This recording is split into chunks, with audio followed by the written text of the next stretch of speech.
doubled his kills for this series so far in this second game. He's jumping on board on top middle strength, which is a nice play. He just says top mid control. He doesn't know where they're spawning, so he doesn't really pick his... It was almost like he didn't... There goes his face, seeking in to stay alive, needs help from Badford. He just gets a grenade! That's enough! Every time you say that, Harry, they throw things! You need to stop! Norma! Oh no! Oh my God!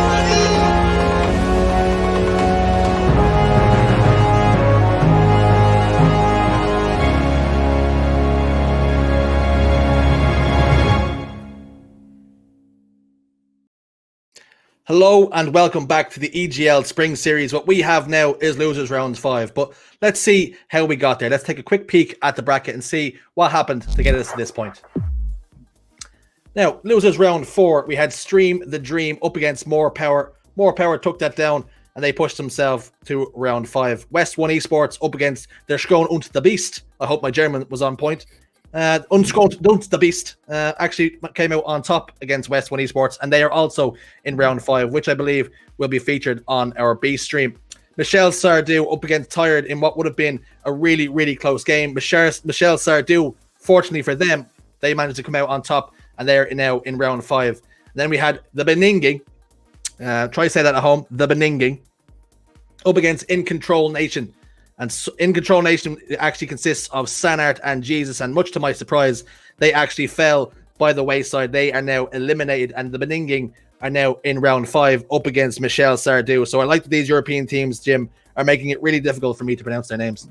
Yeah, there's some. I mean, you've probably seen on the broadcast. I'm avoided saying them. I'm just saying blue team and red team because some of these names are just too confusing for me. I'll end up slurring it like crazy. So blue team and red team. That's how I'm going with.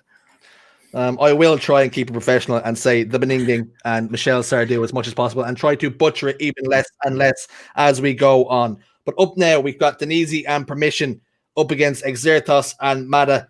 Regret, Truth are our first two game types, and if we need it, Jim, we'll be heading over to the rig.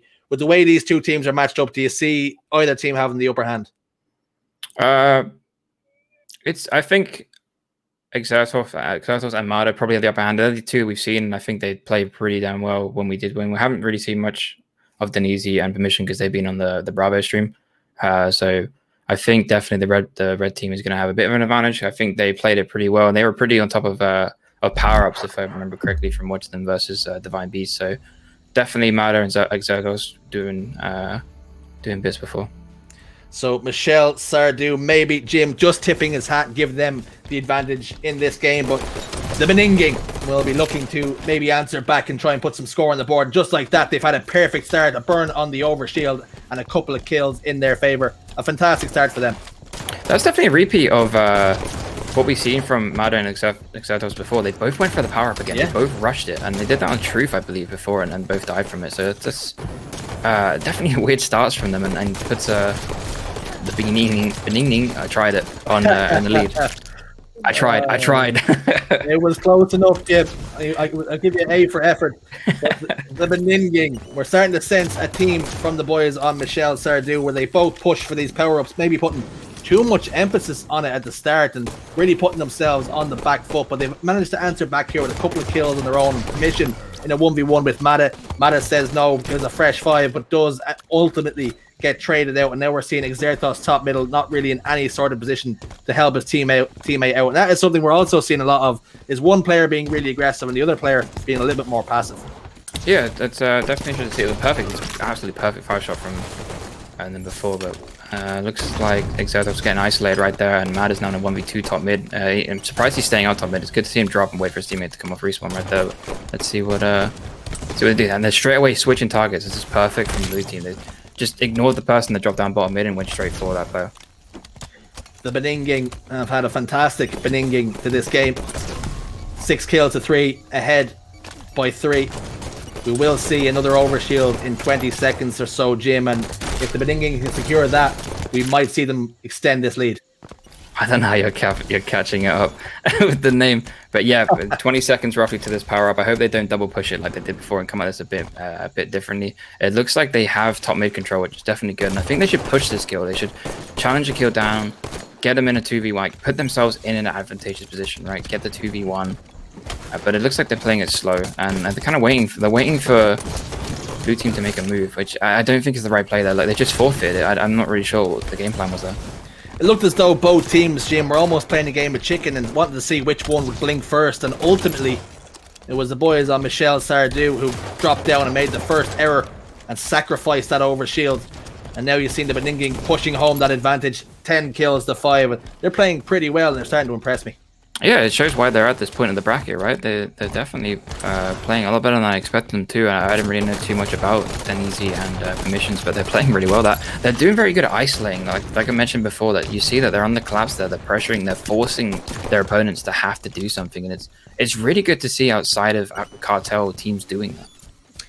Yeah, so what they're actually showcasing, Jim, is a great amount of patience, just knowing that the game can eventually come to them. And we see Cartel more often than not, they'll play at their own pace and force everybody else to either play with them or fall by the wayside. But what you're seeing here is a little bit more patience of a play style, and they're letting their opponents come to them.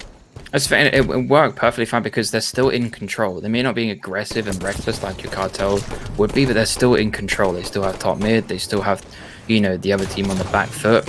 Although they've managed to flip it around here, I think that Denizzi's put himself in a bit of a weird situation here, but we'll see how that plays off. But yeah, they're in control. They're not panicking. They're not worried because, you know, they're in bad positions. They're doing really well together. It's good to see.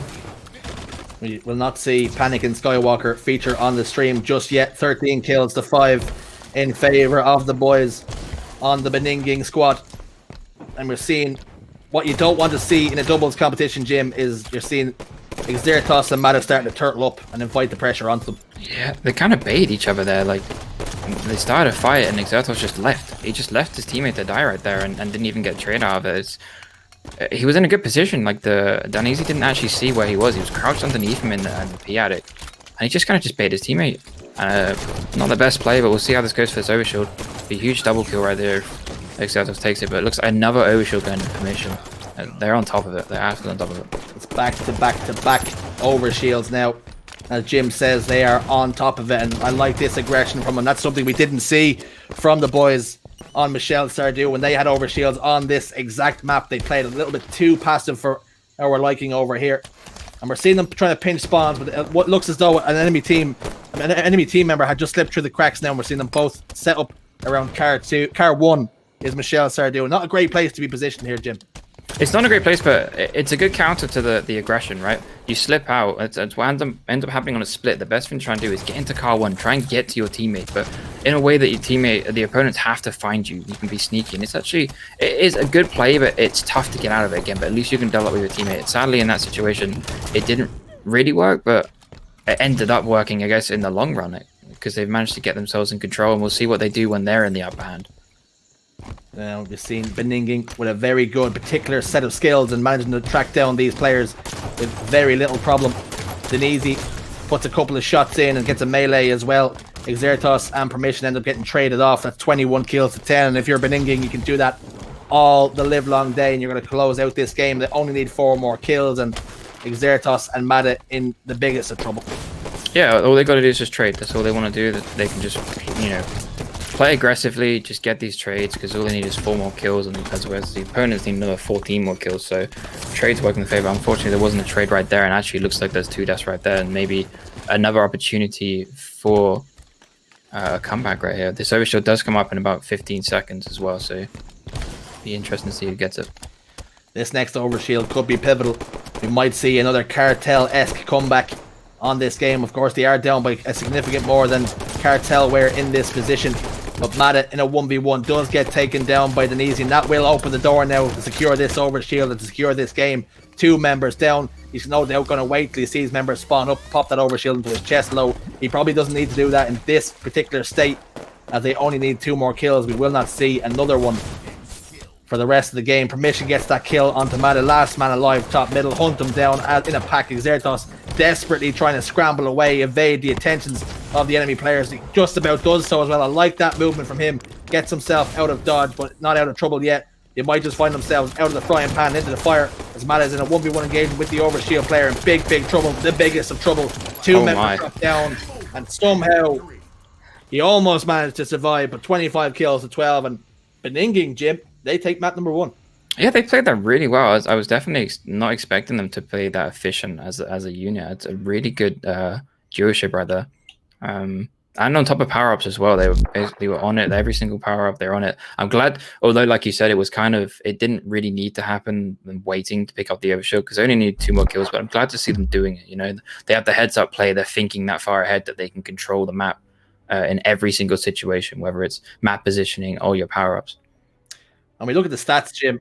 Damage-wise, it didn't look too bad for either side. You see Denise, 13 kills, 9 assists, and the 6 deaths. And then you see Permission, 12 kills, 8 assists, and 6 deaths. So they both assisted each other very, very well there, Jim. Yeah, like you say, they're working together. Like there's no like one person having a bunch of damage or a bunch of kills. It's just perfect teamwork, perfect collapse, and overall a really well played game. I'm excited to see more from them. Up next, we've got Truth. That will be our game 2, and Denise and Permission will have hopes of just closing out this series and punching their ticket to the next round. Losers round 6 it will be, and no doubt there'll be a team awaiting them there, and we'll see some sort of slobber knocker. But still, they have to get through this Michel Sardou team. We've looked really good in the games that we've featured them, but they're maybe out of the depth here for the moment. That first game went so against them. But is there signs of life here for them, Jim? Can they bounce back here on Truth? I definitely think so. I feel like doubles in general, or twos, there's always opportunities to come back into it. They just need to come into it with a better starting strat. You know, last time we saw them, they had a double push to P1 and it backfired on them. And I hope they reevaluate that. They come at it a different way and kind of spice things up. Obviously, it's different opponents, so there's always going to be different outcomes. But I definitely think that starting strat was not the best. But yeah, as long as they, you know, are on top of that and kind of learn from that, there's definitely a chance they can bring this back. You know, they showed signs of life in that map right there. We've seen them before show signs of life. So yeah, there's definitely a chance for them to get back into it. So that's something that Jim has highlighted right off the rip, is that make sure we keep our eye on the starting strats of Exertos and Mata, and they don't put themselves in P1 and just basically donate the entire map control to the opposition team and essentially putting all their eggs in one basket, trying to secure that camouflage. Because if it doesn't work for you, it can end up spiraling out of control, and you can find yourself like they did before, down by 10 kills before the game had even got started. But we're looking to see maybe they keep a guy in the window, or they send a guy top middle instead for this P side. Let's see what way it goes. It looks like as though Mata is going to be the player that goes towards camouflage, and we're seeing Exertos play the middle of the map. This is much better from them. Yeah, I like it. It's definitely a lot better. I think he missed his jump, unfortunately, but it's still a better play than what they did before. It's I'm trying to see. It looks like Mata did get the burn on the camo off the start, so it's still a burn on the camo. The camo's off the map, but a better start, but not the best start, you could say, for them. Mata sends a nade in, trying to take down this player down bottom base. Permission pre-nades that, like that from him, knowing a player was more than likely going to send to the front of the base, and although he did, he's in a world of hurt now. All players seem to be down to no shields, but it's shaken out in Michel Sardou's favor as they come out on top and level up the score here. We won't see another camouflage gym for another minute or so, so I'd like to see these French boys set up around top middle and really put the pressure on the guys on the Beninging. Yeah, they can't give him too much room. Like it looks like they have been, like, you know, made a player weak. They didn't even pressure on it. You know, if I was Exertos right now, I'd sneak into the basement. I'd put a lot more pressure than being just stood top mid. You're not really doing a lot from up here. You're kind of just putting pointless damage down. Like, you know, the player's being made weak. They need to push this. They need to isolate together and not allow this to happen. You look at that perfect play from them. They isolated Exertos out in the open on P3. They just both challenged him. There's no way he's going to get away from that. It's heads up play from them, and now they're in the upper hand. They've managed to break out from a 2-set spawn and get control of the map. You see Mata just dipsy doodle his way, trying to evade the attentions of Denise. Unfortunately, he is ultimately taken down, but not before doing enough damage to make sure his teammate got a kill over towards that P side. And we're seeing a P car standoff now, a bit of a Mexican stare down as both players send some warning shots across the way, but nobody really going to be in a position to secure that kill. We're seeing Permission get a kill onto Exertos, and there we see, Jim, we see Exertos on the blue street, and we're seeing Mata set up in red base. They're so disjointed, and they're not really in touching distance. Yeah, it's difficult because obviously they're trying to shoot the same things, but it's so hard to do that from so far away. It's definitely, Mata needs to be up on the map a lot more. I'd like him. It's a similar situation to before, where he needs to be top mid. He needs to be on car. It doesn't matter if they're across the map, as long as they can get angles on what they're both shooting at. They're just not doing that. It's just completely out of sync. But then again, on the other team, the Beninging, one was car and one was inside blue. So, you know, there was a 1v1 effectively from blue window or blue P door to P2. That's a bad 1v1 to lose. I'm not sure who the player was that lost that 1v1, but it's a bad 1v1 to lose, especially when camo was coming up so soon. Denise did secure that camouflage, Jim touches upon, but unable to put it to work. He got 0 kills, 0 reward for the securing that camouflage. Now permission in a 1v1, tried to whiff a melee. I don't know, he was quite far away there. I don't know whether he thought he had a sword or some sort of extended thrust, but unfortunately he gets taken down. We're seeing misplay after misplay, but from both teams, Jim. Yeah, it's definitely on both hands, but the reason why that there's a 2-kill lead for blue is because they're getting these first kills, they're getting these first bloods, and they're then pushing 2v1 situations. It doesn't matter if you miss a couple bullets, your teammate's going to have your back, whereas, you know, Mada or Exertos are by themselves. They're just getting isolated, and it's just rinse and repeat right now. And we're seeing Exertos all alone in the bubble, needs as much help as he possibly can get. Somehow, some way, miraculously gets a trade with a perfect kill onto the Neasy. And when he's in that situation that he was, that's the best of what possibly could have come from it. And now you're seeing Mada in a 1v1 winning his engagement as well. We're going to see camouflage in 20 seconds, maybe 30 seconds or so now, Jim. And this one could be important. It was a huge 1v1. I like the pressure he's finally doing. They're finally, look, like they're actually putting aggression onto the opponent. They're putting him on the back foot. It wasn't quick enough though, because permission was able to spawn in red with him. But you know, I like to see the aggression, but it's just not quite quick enough. Exertos now bottom base, still full shields, but looking to try and help his team out here if he possibly can. Clambers up, misses his jump, and because of that, his teammate falls.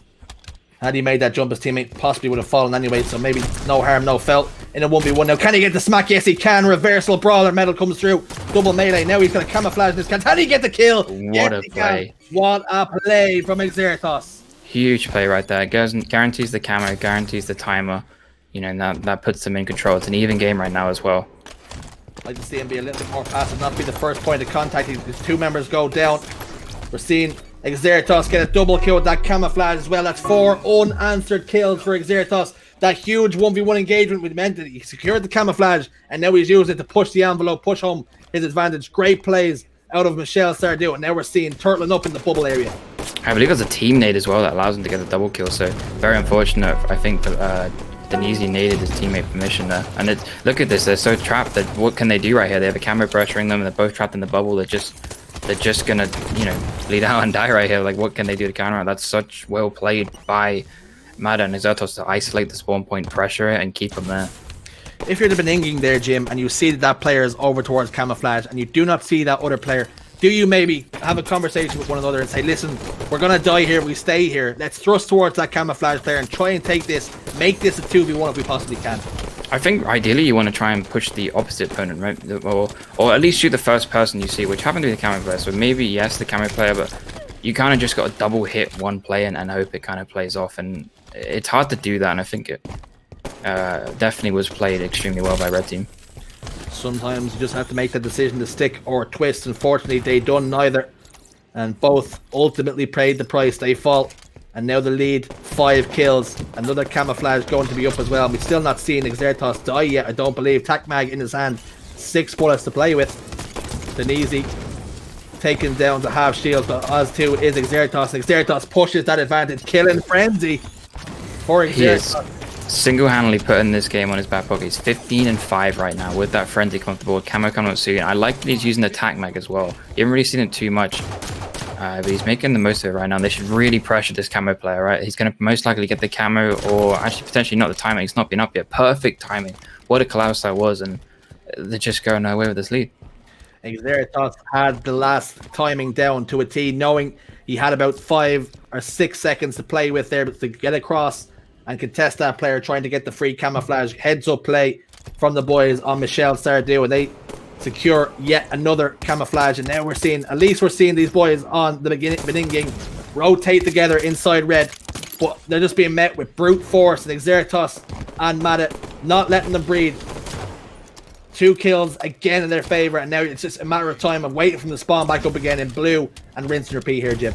It's on the complete flip side of what I was kind of expecting from this map. That like we said before this map even started, like it's doubles. It can go any kind of way. If you have the aggression, you play with confidence, you're going to come away with all these kills. And it's like Xertos has had such an amazing game. Even if he wins this battle right here, perfect. 19 and 5.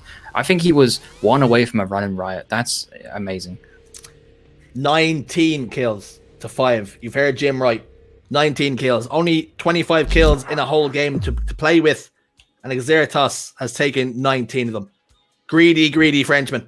Making sure he gets all the kills.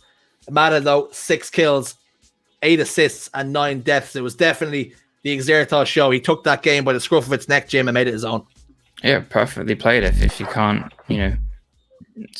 if your teammate's not, carrying up that weight, then you got to take it into your own hands. And he's just played perfect. This is what I like to see. It's aggressive. He's confident in his shot. He's going in there and he's winning these battles.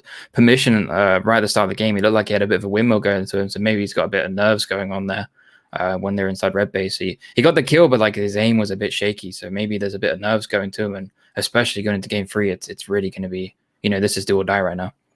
Yep, safe to say if your nerves are wobbling a little bit in game 2, then game 3 is going to do very little to settle them nerves, and you're going to need to bounce back here. You looked so good in map number 1, but looked just equally as bad in map number 2. So it's now about jumping onto the rig. With the way you've seen map 1 and map 2 go, is the advantage now in Xertos and Mada's hand having a little bit of momentum? Oh yeah, definitely. They're going to be on a high after that win. Obviously, Mada didn't necessarily get the most amount of kills, but it's kind of hard to when you got Xertos going completely crazy on the map. So they're full confident. I'd like to see how they do on this map and see what they do for this camo for start. I can't remember if they. I think Mada rushed it last time when we saw them play, but I'm not too sure. We'll have to see. And we're on board with Denise. And no doubt if Xertos has a similar game as he had before, we'll have to jump onto him quite quickly. Denise does the burn, and this time we won't see the boys on Michel Sardou get the burn. Instead, they keep 2 members alive in full strength at the moment. Xertos gets a kill on Permission as well, and it immediately backs down Denise and secures that sniper rifle. And he should have that player nice and weak for his teammate. We just see the player outline. It should be an easy kill for Mada. He's maybe taking a little bit too long, and now Mada's behind enemy lines, and Xertos gets that kill, that cleanup onto Permission. I like this heads-up play. Great awareness here, Jim, to know that player's around him. He's keeping the momentum from the map before, right? He's already got all 3 kills for his team. Another kill right there. Perfect shot. He's reading the play perfectly. I like before, he grabbed the sniper and he didn't go for the only other opponent that was alive. He went for a spawn kill. He may have peeked it a slightly bit too early, but I like that. It's a heads-up play, and he's even doing it now. He's looking behind him. He's checking. He's making sure that both opponents are going to be in front of him, so he doesn't have to worry about his back. He's playing this so well. Xertos at the moment crossing his eyes and dotting those T's. You heard me right. I didn't misspeak. Making sure he's on point. Sniper rifle still. A couple of bullets to play with as well. Mada baiting and switching to perfection. We're starting to see this game slow down, Jim, as both teams know that this is all important. This one matters. Oh yeah, it's definitely been slowed down. This is what I like about the sniper, right? If he had more ammo, that sniper probably would have stayed slow. Like, they would just, not peeked him because he's a sniper, but now he's out of ammo. It kind of opens up the game. I'd like to see the spring jump. Oh, okay, just misses it. And yeah, it's definitely slowed down, which I guess game 3 it kind of does that, right? You're, do or die situation. You don't want to lose. You play a bit more safer, but Xertos has all kills in the lobby. There are 6 kills in this game, and he has every single kill. Xertos, for all intents and purposes, he's on a rampage right now. Rampage. We've had is that a permission rage quit? What's going on there? We may have seen a rage quit. I don't know if it's been a disconnect. Will they end the game per the rules? Xertos puts the camouflage into his chest nonetheless to make sure. The issue is I'm party leader, so do I end it? I think you maybe possibly end it. Looks as though both members have dropped down. Oh, the end it. I wonder if that is a rage quit though. I think Xertos is literally on a rampage right now. He's 21 kills without dying in the last 2 maps. We'll have to get a quick ruling on it, Jim, but Xertos and Mada. Xertos in particular, Jim, when you're on, when you had the truth game that you did, and you, like we said, we touched upon it, one team has momentum, and he's done what we asked from him. He carried that through and didn't die for the whole 2 minutes of gameplay. Yeah, it was definitely played a lot slower as well, which was a complete different to the truth game where it was very, very quick. So it's cool to see him change from being that fast pace to slow pace and know how to balance that and play it perfectly well. We will get a ruling as to what way that's going to shake out. We do maybe see Permission join back up into the lobby They will be down by, I believe, 6, though, Jim. We do have confirmation that Permission has joined back up, so perhaps a disconnect on his part, but they were down by 6 kills. I know it was 7 by the time it got ended, but maybe we need one team needs 19 and the other needing the full 25, but we'll have to get confirmation and visit the rule book. But in terms of what Xerdos and Mata were doing, they were doing everything right. Oh yeah, definitely. They had camo. They're on top of camo. The first one was a burn actually by Denise. Denise had a really good route actually to go burn that camo. You don't usually see a player burn it from the blue spawn because it's a bit of a harder burn. You usually see a red player trying to dip out. So it was a good burn on that behalf, but obviously, unfortunately, they went 2-0 down and then lost the sniper control. But in my opinion, it should be a 6-0 lead, except a full restart. I think it was 7 after, so I think it should be 6. I don't know. We're getting confirmation that it is going to be a restart from the score we were at. So I believe it's going to be one team needing 19 because that final kill came before we ended it ourselves.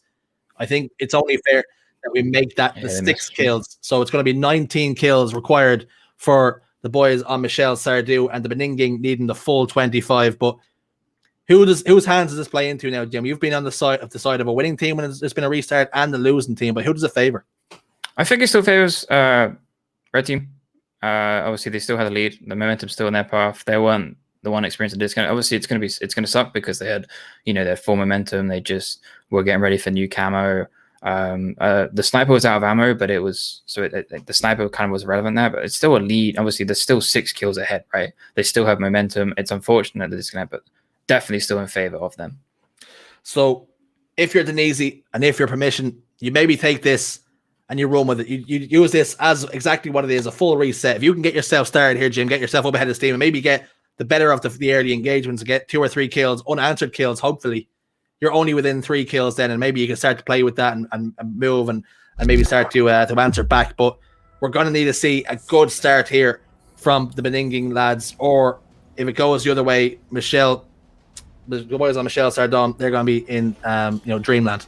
Oh yeah, for sure. That's the frustrating thing about disconnect, right? Is it allows the losing team to kind of like get a bit more composure, reset, and come into it with a different, fresh mindset. But it looks like they actually have a different starting strategy right there. That's very different. Denise went straight for the sniper, and Marder was able to go and grab that camo and unfortunately burn it. So they've burned the camouflage, but importantly, it's 1 kill to 1. So in many ways, still 7 kills to 1. Only 19 required for Michel, Sardou, as we previously touched upon, but sniper rifle in the hands of Denise. Can he get this clean-up kill? He has plenty of shields to play with. Maybe would like to see him be a little bit more aggressive there, Jim, as he had the advantage. Look how it's such a frustrating play from Blue Side, as they made 2 players one shot and none of them got cleaned up, and then Permission was then isolated into a 2v1 and ends up dying, and then another 2v1. That was really well played right there. They didn't really do much with that sniper. Denise kind of hit a body shot, didn't get a kill from it, and then got another body shot, didn't get a kill from it. Marder with an amazing 5-shot right there. You've seen that. I don't really like that challenge as well, Jim. He was down in the fight, but still thrusted out to take that fight on again when he really didn't need to. And maybe his teammate was right in touching distance with him. So maybe if he gets that comms, or maybe just he's a little bit on tilt now that they're losing the way they are. It's so decisive at the moment. He trusts out and maybe tries to push that kill when it really didn't need to be. Yeah, exactly. And just for the highlight, Xertos finally died, but he didn't die to another player. He fell off the map. So he still hasn't been killed by Denise or Permission for a very long time right now. I am willing to count Xertos killing himself as actually another kill on the board for him. So it's just not good. Let's just say he's on another running riot. The only way he can stop him was actually at his own hands. Oh my. Now Marder's on a spree. Got 2 back-to-back perfects, and then that situation happened right there. Frosts off the opponent's head and goes higher up in the air. That's pretty funny. Marder's been hearing us, giving Xertos all the love and attention. He says, hang on a minute. I'm here as well. Killing spree, locked in. He'll take that one to the bank. Permission in a 1v1. Doesn't know that Xertos is behind them, but will not be needed. And that's another camouflage in the chest of Michel, Sardou. And now they only need 10 kills, Jim. It's just completely different. Remember game 1 when I was complimenting how well Permission and Denise were playing with each other, playing around each other, pressuring stuff together. Look at they're just getting isolated. They're getting put into 1v1s, they're getting put into 2v1s. They're just not on the same page anymore. And is that pressure getting to them, or is that what a huge bounce back from Permission right there? But is that pressure getting to them, or is that Mada and Exertos finally reading how they're playing, adapting to the play style and outplaying them? What's important to know, to put this into perspective, is that this score is now a matter of fact 16-3. So a commanding lead. With one team, Mada and Exertos, still only needing 8 kills to lock this up and send themselves to the next round. But Permission gets a lovely little headshot onto Mada as he got a little bit excited, a little bit eager, pushed in, tried to push the envelope, push the pace of the game. Exertos also falls as well. So that's a fresh 2 dead. And now we're seeing the Beninging start to look as though they can put something together as Mada gets taken down once again. Exertos will be taken down as well. Permission starting to show signs of some life. He's definitely used that sniper to the most. He used it as like a shotgun situation in bunker, getting a nice headshot on the close range kill, and now he's actually got 2 tags right now to get 2 kills in it. They need to keep this momentum up, keep this aggression up. Mada's done really well to survive and dip out from getting spawn killed. This is what you like to see, because Mada, he knows he's on the back foot. He just dips out and runs through tower. And look at these, they're both clueless down in E1. They don't know where the player's gone. They don't really know what to do now. They've already had their momentum just completely changed just because Mada got away from bottom tower. Has the air been let out of the tires, because it looks as though they're all out of pressure, but Exertos answers back, but it's a trade in the kill feed. It's been traded out. Permission falls, as does Mada. Exertos and Denise, the last 2 alive, and Exertos actually getting the better of that engagement and deciding to live the fight another day. 11 kills to 8 the current score, but add 6 to Michel Sardou's final score as camouflage. This could be huge. Denise, he's just snuck out with it. He's just got away with it. That's perfect play. Let's see what you can do with this. That's a nice little spring jump. I'd like to switch to Denise, see the way he's doing with this camo. A nice little spring jump from bunker. Oh, sorry, some basement up to the camo, the white corner. But he's getting, look at that. Look at those camo eyes. That's amazing. That's amazing heads-up play right there. Camo eyes. They're stood still waiting to see movement. They're not going to make a move themselves. Not going to show anything themselves. And they're just going to wait until that camo makes a play and makes a movement and just spot him out and instantly shred him down. I was actually watching Mada standing still on that platform, Jim, and for a second I wondered, was he waiting on the camouflage? Was that how late he thought the camouflage was going to be? Because maybe they hadn't seen it being whipped away from him. But it looks as though, like you said, they were just waiting for the camouflage to show himself, expose himself, and that he did. They took him down before he could get himself up ahead of steam. Sniper rifle on the weapon pad as well, but Mada gets a kill, and now we're seeing Exertos pick up that sniper rifle. 4 bullets to play with, only needing 4 more kills, and there goes 1 bullet, so we will not see a perfect sniper rifle use of 4 headshots in a row. But he still has enough to pack a punch here and send these boys all the way home. Denise, he pays the price of his life. Body shot by Exertos. Mada gets the cleanup. Beautiful double play from them. Now we're seeing Permission all alone. Bottom tower. Melee doesn't come through. Maybe a ghost melee didn't quite connect. It didn't matter though. Mada answers back, and he will now pick up that sniper rifle. 2 bullets to play with and only needing 2 more kills. But Jim, they're looking so good. Yeah, they look like they were bringing it back, and brought back a couple more kills into it. But then you got to remember, yes, red team only needs 19 kills. They need 2 more kills, whereas their opponents need another 14 kills. So it's still a massive lead in favor of the boys in red. But it can happen. It can happen still. Like the next camo's coming up soon. I hope they know the timer on it, considering they had it before, and make the most of it. But there is still a sniper in play. Oh, I would like to see Mada connect with that headshot, and now he connects with the wall instead. A little bit of a mare from Mada, but Exertos on hand to get the kill onto the knees. Even that player was taken down to no shield, so great play from the Frenchman. And now in a 1v1, Exertos no doubt calling out that last player. They're going to hunt him like a wolves here. He has got camo, so he's just trying to play his life and just stall for his teammate to come up for respawn. It got such a huge lead to come back. I don't like this challenge. He can play his life, he can play it slow. That's it. He didn't need to challenge right there. I know the score is kind of rough for him, but he really did not need to challenge right there. He was half shields. I don't know if he didn't mean to drop down off of the battle edge, but that's definitely unfortunate. And wow, what a series that actually was. It was so one-sided map 1, I feel like, and map 2 and 3 were just completely flipped. So one-sided on game 1 in favor of the Beningings, and we started to think maybe Exertos and Mada have their hands full. And they answer back, Jim, game 2 and 3 with resounding wins, dominant displays, and showing why they should have been considered the best coming into the series. They lock it in and they punch their ticket to the next round. So great plays from them, and that will be the end of the Easy and Permissions game. But it was the beninging of something for them, and maybe next week, Jim, they can look good again. I was waiting for you to kind of do something like that. I was waiting for the roll in the beginning. Yeah, what an amazing series. Like Zertos with an amazing game 2 and was bringing it into game 3, but obviously off the reset. It seems like Mada kind of stepped up, like you say. Maybe he heard us commenting on how he was playing, but even then you look at the scoreboard there, Denise, what a rough game that is. 800 damage at a 36.2 accuracy. That's rough. That's rough. And I was saying the Permission had a bit of a windmill, and Denise looked like hit a bit more of a rough one right there. But yeah, like you say, next week maybe it's maybe we'll see him do better next week. But yeah, on to the next round. I think we actually play is it Demonic Esports? I believe we're watching next, and I'm looking forward to that because they got to the semifinals, and I did not expect them to get that far. So that's going to be a good series coming up next. So before we go on a break, let's actually take a look at the bracket really quickly and see how we've gotten ourselves here and how it's all shaken out. We see more power, and they're shown unto the beast. And it seems as though more power did drop out, and the German Beauty and the Beast squad, they now up against Divine Mind in round 6, and Demonica Esports will now be playing against the Beninging, those guys we just featured. So that will no doubt be a really good game, as Jim has touched upon, and maybe we'll see Demonica Esports push themselves even further in the competition, but we may even see Michel Sardou come out on top once again. It looks as though it's going to be a French v the Netherlands all affair. So excited to see what way that's going to shake out, Jim. Yeah, it's definitely a good series. I think that bracket's confusing me now. Isn't that bracket slightly a bit off? Who knows, Jim? Not me. Michel Sardou should be going through, and then a bit confusing. But either way, I think we have Michel Sardou versus Demonic Esports. Demonic Esports coming out next, which is the Italians versus French. So that's like I say, definitely going to be a good series. Looking forward to watching that one. So we're going to take a quick break. We'll be back very shortly when we get these games locked and loaded. It shouldn't be too long. We've been pretty quick, Jim. Have you and I? We've been on the ball.